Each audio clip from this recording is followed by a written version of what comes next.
Hi, I'm Max Brantley with the Arkansas Times with news headlines from Arkansas on Wednesday, September the 2nd. Associate Justice Courtney Goodson of the Arkansas Supreme Court announced today by our Facebook page early this morning, as expected, that she will seek the office of Chief Justice of the court in the elections next year. Jim Hanna, who is the Chief Justice, is not seeking re-election. Interim successor to him was sworn in yesterday morning. Goodson didn't wait 24 hours before her announcement was in the mill. As I say, this has been expected. So far, she has no opposition.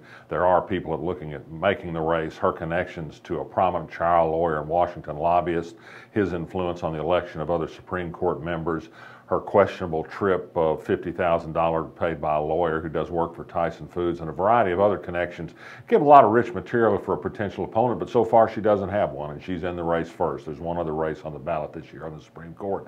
That's for retiring Justice Paul Danielson's seat. Sean Womack, a Republican senator, is announced for that seat. No other has yet. Others are looking at it. The state reported today on the flow of tax revenue in August. It was up sharply over last year. The big increases in sales taxes, the general economic improvement in the country with more employment and more people working and somewhat better times thanks to the Obama economy, has helped spur sales taxes. Income taxes are down, of course, because Asa Hutchinson cut those.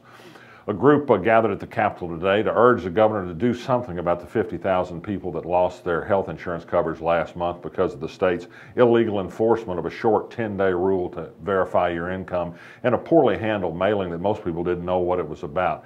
They suggest that the governor should start over. They also say that the governor ought to look at the entire procedure and improve the outreach to people that are new to this system and don't have a full understanding of what's expected of them. People have not had health insurance before. So far, the governor hasn't shown any willingness to do that. Sad news today from UALR, for me at least. Chancellor Joel Anderson, who's been at the school more than 44 years, chancellor for 13 years, announced that he'll retire effective next June. He says it's just time. He said that there have been a lot of good things that have happened at the school. I agree with that. He's been a solid, reliable, frugal, careful administrator, open to a fault. We'll miss Joel Anderson. His work on encouraging racial diversity and understanding of racial issues in town, I think, will be one of his monuments. The 8th Circuit U.S. Court of Appeals ruled today that a trial can go forward over a shooting death of a man who was suspected of stealing a half-gallon of whiskey from a Marlton liquor store. A Marlton policeman said that he fired on the man because he thought his car was driving in his direction. A federal judge here has ruled that there's sufficient evidence to challenge that alibi in court, and the 8th Circuit Court of Appeals agreed. Federal grand jury has indicted Richard Johns, a Little Rock doctor, and 18 others in a conspiracy to distribute oxycodone. Johns would write prescriptions for people, bogus prescriptions, and they'd then get the drugs and sell them on the street. He'd been charged in a recent set of charges early in Lonoke County. There have now been 5 doctors indicted along with dozens of others and a broad investigation by federal and state authorities over misuse of prescription drugs. Stacey Hurst, the director of the Heritage Department, fired a couple of chief deputies recently. We'd heard a couple of days ago that she had somebody in line to replace those people. They denied that was so, but indeed today they announced that a woman who is married to a former Republican state legislator and who has another job in the Hutchinson administration had been given that job. It's patronage as usual. It'd be nice if they'd be a little bit more open about it, including about some of the changes in building plans for the big new monumental building that the Heritage Department is building on the Arkansas River. For your reading pleasure, check Ernie Dumas's column this week on Donald Trump. It's on the Arkansas blog.